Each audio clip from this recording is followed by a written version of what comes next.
Hello दोस्तों, आप सभी का एक बार फिर से आपके अपने यूट्यूब चैनल बायोलॉजी मास्टर पर सभी का स्वागत है।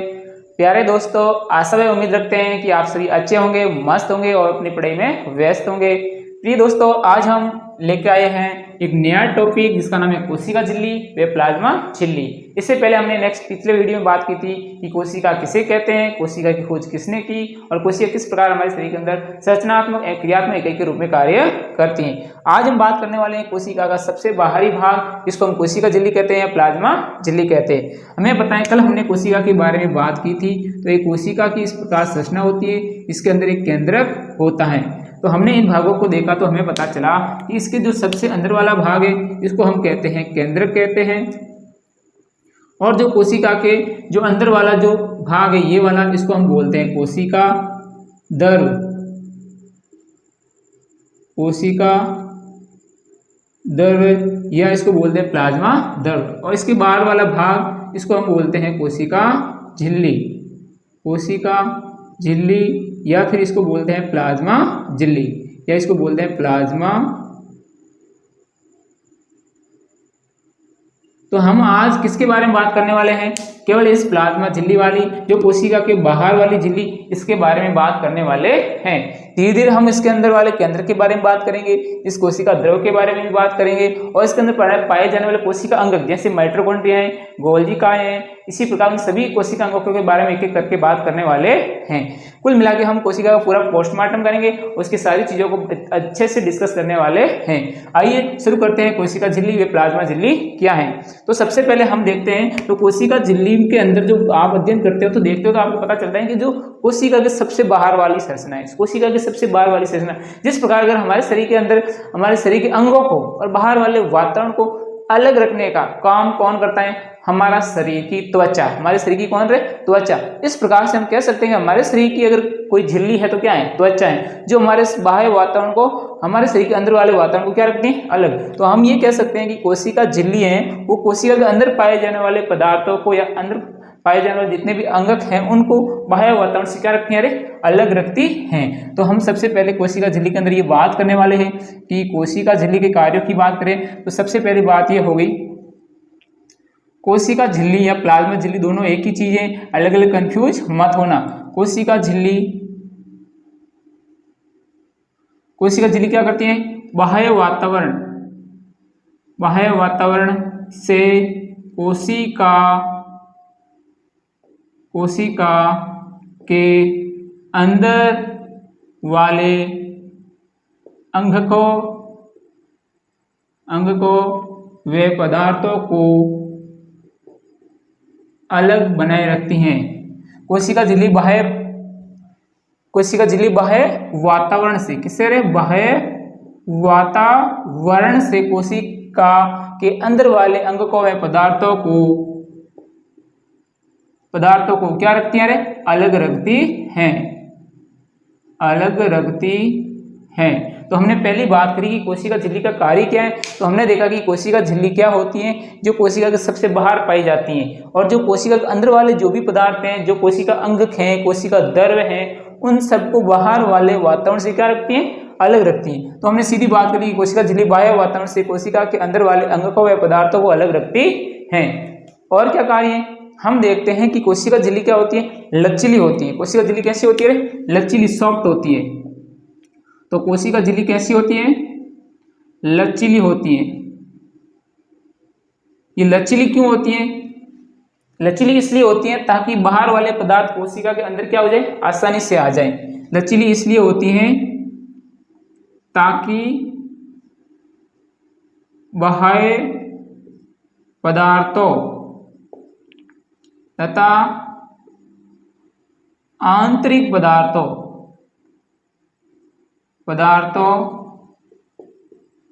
का आसानी से आदान प्रदान कर सके, आसानी से अंदर बाहर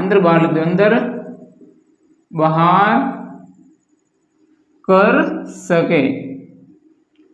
तो कोशिका झिल्ली क्या होती है? एक तो कोशिका झिल्ली है जो बाह्य पदार्थों को वातावरण से अलग रखती हैं। दूसरी बात है कि बाह्य पदार्थ लचीली होती है। कोशिका झिल्ली क्या होती है? लचीली, जो कि बाह्य पदार्थों को अंदर आसानी से ले सके और अंदर वाले पदार्थों को बाहर आसानी से डाल सके, बाहर निकाल सके। अब ये अंदर और बाहर कैसे होते हैं? तो कोशिका के अंदर क्या है, विसरण की प्रक्रिया पाई जाती है। कौन सी प्रक्रिया पाई जाती है? विसरण की प्रक्रिया पाई जाती है। सभी को पता है हमारे शरीर के अंदर ऊर्जा का निर्माण या हमारी कोशिका का शक्ति गृह क्या है? माइटोकॉन्ड्रिया। इसका मतलब हमारी कोशिका के अंदर क्या हो रहा है? विभिन्न प्रकार के पदार्थों का उपयोग करके किसका निर्माण हो रहा है? ऊर्जा का निर्माण हो रहा है। तो ऊर्जा का निर्माण हो रहा है, हमें अंदर क्या चाहिए? ऑक्सीजन चाहिए, और ऑक्सीजन चाहिए, ऑक्सीजन का उपयोग करेंगे तो क्या बनेगी? CO2। उसको कहाँ निकालना है? बाहर। तो हमारी कोशिका के अंदर से CO2 का बाहर निकलना और बाहर से CO2 का कोशिका के अंदर आना, ये किसके द्वारा होता है? विसरण के द्वारा। तो हम कह सकते हैं कि ऑक्सीजन O2 व CO2 का परिवहन यानी अंदर व बाहर होना किसके द्वारा होता है? CO2 व O2 का परिवहन विसरण के द्वारा होता है। विसरण के द्वारा होता है। अब विसरण में क्या होता है? विसरण में यानी उच्च सांद्रता से पदार्थों का निम्न सांद्रता की ओर गति होती है। मान लेते हैं कि इस कोशिका के अंदर CO2 की मात्रा ज्यादा है। कोशिका के अंदर किसकी मात्रा ज्यादा है? CO2 की मात्रा ज्यादा है, और बाहर CO2 की मात्रा क्या है? कम है। इसका मतलब ये कोशिका के अंदर से CO2 कहाँ आ जाएगी? कोशिका से बाहर आ जाएगी। और मान लेते हैं कि कोशिका के बाहर ऑक्सीजन क्या है? ज्यादा है, और कोशिका के अंदर जो ऑक्सीजन है वो क्या है? कम है। इसका मतलब बाहर से उच्च सांद्रता से कोशिका में अंदर ऑक्सीजन कहाँ चली जाएगी? अंदर। हम विसरण से बात करें, विसरण में होता ही है उच्च सांद्रता से पदार्थों की गति निम्न सांद्रता की ओर हो रही है। तो इसके अंदर CO2 की उच्च सांद्रता कहाँ है? कोशिका के अंदर, और बाहर क्या है? निम्न है। इसका मतलब अंदर से CO2 कहाँ आ गई? बाहर। और ऑक्सीजन की बात करें, ऑक्सीजन की उच्च सांद्रता कहाँ है? कोशिका के बाहर, और अंदर क्या है? निम्न सांद्रता। अंदर तो बाहर से ऑक्सीजन कहाँ चलेगी? कोशिका के अंदर। तो हम कह सकते हैं विसरण में क्या होता है? उच्च सांद्रता से पदार्थों की गति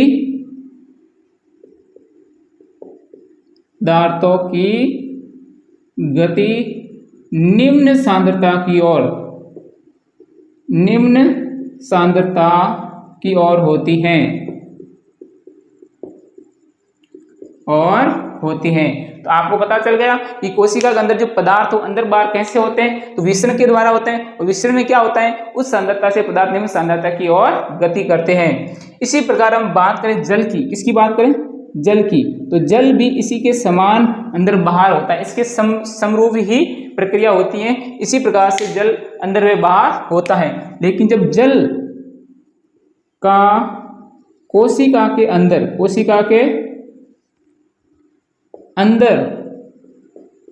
वह बाहर होने की प्रक्रिया को हम परासरण कहते हैं। क्या कहते हैं? परासरण कहते हैं। फर्क इतना है कि हम अगर गैसों का कोशिका के अंदर व बाहर होता है तो हम इसको क्या बोल रहे हैं? विसरण बोल रहे हैं। अगर कोशिका के अंदर जल जो कोशिका के अंदर व बाहर निकल रहा है इसी प्रक्रिया के द्वारा, लेकिन हम उसको क्या बोल रहे हैं? परासरण बोल रहे हैं। तो यह आपको याद रखना है। अब हम बात करते हैं कि कोशिका झिल्ली है वो बनी किसकी होती है? भाई कोशिका झिल्ली में ऐसा क्या है? कोशिका झिल्ली बनी किसकी होती है? तो कोशिका झिल्ली की बात करें तो कार्बनिक पदार्थ होते हैं। कार्बनिक पदार्थ कौन कौन से? अरे कौन से कार्बनिक पदार्थ हैं? तो हम बात करते हैं प्रोटीन व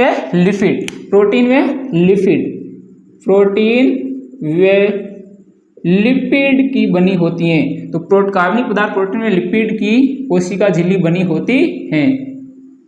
कोशिका झिल्ली बनी होती है। अब कोशिका झिल्ली के अंदर पदार्थ तो अंदर तो बाहर हो जाएंगे, जल भी अंदर बाहर हो जाएंगे और गैस से भी अंदर बाहर हो जाएगी। क्या सभी पदार्थ अंदर बाहर हो जाएंगे? क्या सभी अंदर से बाहर कोई भी पदार्थ अंदर बाहर जा सकता है? नहीं, ऐसा नहीं है। कोशिका झिल्ली क्या करती है? अपने को जो पदार्थ चाहिए या अपने अंदर जो पदार्थ बाहर निकालने होते हैं जो उसको नहीं चाहिए तो उस पदार्थों का चयन करते हैं। उसको पता होता है कि वो पदार्थ हमारे काम के हैं तो अंदर आने दो, और वो पदार्थ हमारे काम के नहीं इसको कहाँ निकाल दो? बाहर। इसलिए हम कोशिका को बोलते हैं वर्णात्मक पारगम्य झिल्ली। क्या बोलते हैं? वर्णात्मक पारगम्य झिल्ली। कोशिका झिल्ली को क्या बोलते हैं? वर्णात्मक पारगम्य झिल्ली। क्यों बोलते हैं? क्यों बोलते हैं? तो हम लिख देते हैं क्योंकि यह कुछ ही पदार्थों को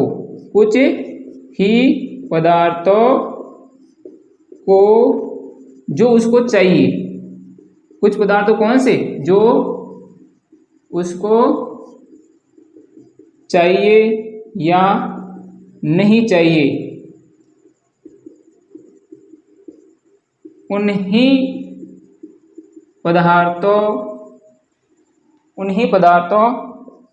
को अंदर बाहर जाने देती हैं। तो आपको पता चल गया कोशिका झिल्ली को हम बोलते हैं वर्णात्मक पारगम्य झिल्ली। क्यों बोलते हैं? क्योंकि कोशिका के अंदर जो कोशिका झिल्ली है वो कुछ ही पदार्थों को अंदर जाने देती है, कुछ ही पदार्थों को बाहर आने देती है, अर्थात पदार्थों का चयन करती है। इसलिए हम इसको चयनात्मक पारगम्य झिल्ली भी कह सकते हैं। हम इसको बोलते हैं वर्णात्मक पारगम्य झिल्ली या इसको बोल सकते हैं चयनात्मक पारगम्य झिल्ली।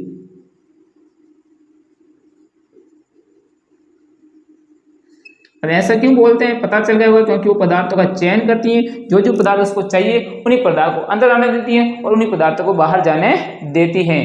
तो दोस्तों हमने ये देखा कि कोशिका झिल्ली या प्लाज्मा झिल्ली को हम चयनात्मक पारगम्य झिल्ली या वर्णात्मक पारगम्य झिल्ली कहते हैं, तो क्योंकि पदार्थ अंदर व बाहर होते हैं। लेकिन जब कोशिका के अंदर जाने का पदार्थ अंदर से बाहर आने के लिए, इसके लिए कोशिका से क्या खर्च होती है? ऊर्जा। तो ये भी ध्यान रखना है, कोशिका के पदार्थ अंदर व बाहर गति करते हैं तब ऊर्जा खर्च होती है। कोशिका से पदार्थ अंदर व बाहर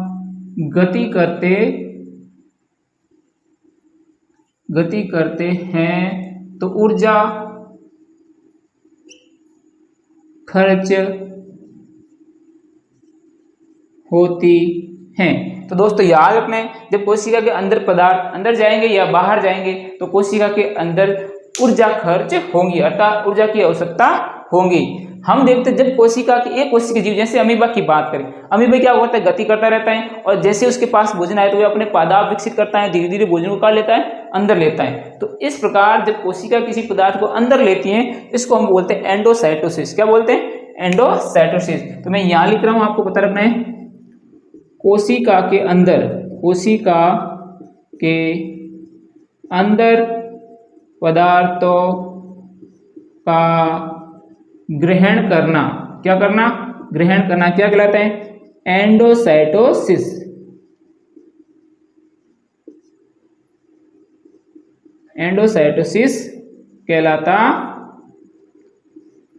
है। तो ये दोस्तों सभी को याद रखना है कि कोशिका जब पदार्थों को अंदर ग्रहण करती है तो इसको बोलते हैं एंडोसाइटोसिस। और मुख्यतः इसमें किसके अंदर होती है? एग्जाम्पल के लिए बात करें जैसे कि अमीबा। अमीबा एक प्रकार का ऐसा जीव है जो कोशिका से बाहर से पदार्थों को अंदर ग्रहण करे, इसको बोलते हैं एंडोसाइटोसिस। हम बात करते हैं कुछ जीव जो अलवणीय जलीय जीव, अलवणीय जलीय जीव हैं, या पेड़ पौधों की बात करें तो वह सभी परासरण के द्वारा जल को अंदर ग्रहण करते हैं। तो हम ये पॉइंट लिख सकते हैं कि सभी पेड़ पौधे तथा अलवणीय जलीय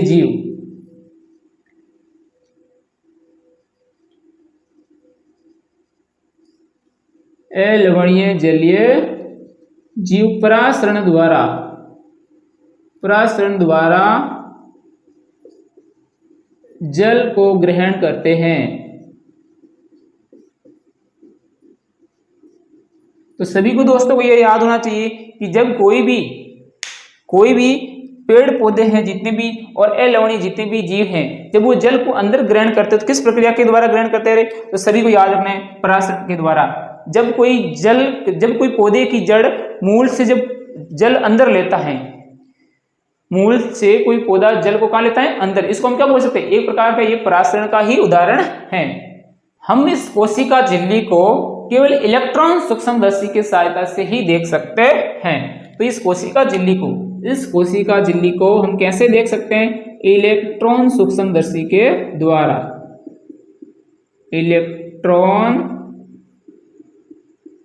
सूक्ष्मदर्शी द्वारा देख सकते हैं। ऐसे में आसानी से नहीं दिखेगी नॉर्मल सूक्ष्मदर्शी के द्वारा, इलेक्ट्रॉन सूक्ष्मदर्शी के द्वारा हम इस कोशिका झिल्ली को देख सकते हैं। तो सभी दोस्तों हमारी इस कोशिका झिल्ली या प्लाज्मा झिल्ली के बारे में आपको कैसा समझ में आया है? अच्छा समझ में आया तो हमारी वीडियो को लाइक करना, शेयर करना, सब्सक्राइब करना बिल्कुल नहीं भूलना है। एक बार दोस्तों फिर ध्यान दीजिएगा, हम 1 सेकंड के अंदर फिर से यहीं के यहीं याद करते हैं। तो देखिए कोशिका झिल्ली, प्लाज्मा झिल्ली, जो कोशिका के सबसे बाहर वाली परत होती है इसको हम बोलते हैं कोशिका झिल्ली या प्लाज्मा झिल्ली। कोशिका झिल्ली क्यों बोलते हैं? कोशिका के बाहर पाई जाती है। प्लाज्मा झिल्ली क्यों जाती है? क्योंकि प्लाज्मा के बाहर पाई जाती है, इसलिए जो अंदर वाला पदार्थ इसको हम कोशिका द्रव या प्लाज्मा द्रव कह सकते हैं। तो कोशिका झिल्ली जो बाह्य पदार्थों को वातावरण से अंदर वाले पदार्थों को क्या रखती है? अलग रखती है, इसलिए हम इसका ये क्या हो गया? कार्य हो गया। किसका कार्य? कोशिका झिल्ली का। कोशिका झिल्ली लचीली होती ताकि बाह्य पदार्थों को आंतरिक पदार्थों को अंदर आसानी से ले सके, ताकि बाह्य पदार्थों तथा आंतरिक पदार्थों को आसानी से अंदर बाहर कर सके, इसलिए कोशिका झिल्ली क्या होती है? लचीली होती है। और ज्यादातर ये किसके अंदर काम आती है? अमीबा जैसे जीव, अमीबा जैसे जीव या एक कोशिकीय के जीव, एक कोशिकीय के जीव, एक कोशिकीय जीवों में ये भोजन को ग्रहण करने में क्या करती है? सहायता करती है। विसरण, तो कोशिका अंदर जो भी ऑक्सीजन है, CO2 है, उसका परिवहन अंदर व बाहर होना किसके द्वारा होता है? विसरण के द्वारा होता है। और विसरण में क्या होता है? उच्च सांद्रता से पदार्थों की गति निम्न सांद्रता की ओर होती है। और फिर हम जल की बात करें तो जल भी एक प्रकार से विसरण की तरह ही व्यवहार करता है और ये भी कोशिका अंदर इस प्रकार से अंदर बाहर होता है, लेकिन हम इसको क्या बोलते हैं? परासरण बोलते हैं। कार्बनिक पदार्थ, तो देखो ये जो कोशिका झिल्ली है ये बनी किसकी होती है? तो ये कार्बनिक पदार्थ हैं। कौन कौन से? एक प्रोटीन है और एक क्या है? लिपिड है। इनसे मिलकर बनी होती है। फिर हम कोशिका झिल्ली को वर्णात्मक पारगम्य झिल्ली या चयनात्मक पारगम्य झिल्ली भी कहते हैं, क्योंकि ये कुछ ही पदार्थों को अंदर व बाहर जाने देती हैं, जो बाकी हर किसी पदार्थ को अंदर या बाहर आने नहीं देती है, अतः ये चयनात्मक पारगम्य झिल्ली कहते हैं। कोशिका के पदार्थ अंदर व बाहर गति करते हैं, इसके लिए क्या खर्च होती है? ऊर्जा। तो ऐसे ही खर्च नहीं होती कि परासरण के द्वारा, इसलिए उसके अंदर क्या खर्च होती है? ऊर्जा भी खर्च होती है। जितने भी पेड़ पौधे हैं या अलवणीय जीव हैं वो परासरण के द्वारा जल को अंदर ग्रहण करते हैं और बाहर त्यागते हैं। कोशिका के अंदर पदार्थ ग्रहण करना एंडोसाइटोसिस कहलाता है। जैसे कि अमीबा के अंदर जो भोजन ग्रहण करते हैं इसको हम क्या बोलते हैं? एंडोसाइटोसिस। और हम ये भी देख रहे हैं कोशिका झिल्ली हम किसके द्वारा देख सकते हैं? इलेक्ट्रॉन सूक्ष्मदर्शी के द्वारा देख सकते हैं। इसी के साथ ही हमारा टॉपिक क्लियर होता है। सभी दोस्तों अगर हमारा वीडियो अच्छा लगा हो, हमारी चीज को समझ में आई हो तो प्लीज दोस्तों इस वीडियो को लाइक कीजिएगा और चैनल को सब्सक्राइब करना बिल्कुल ना भूलिएगा। इसी के साथ जय हिंद, जय भारत।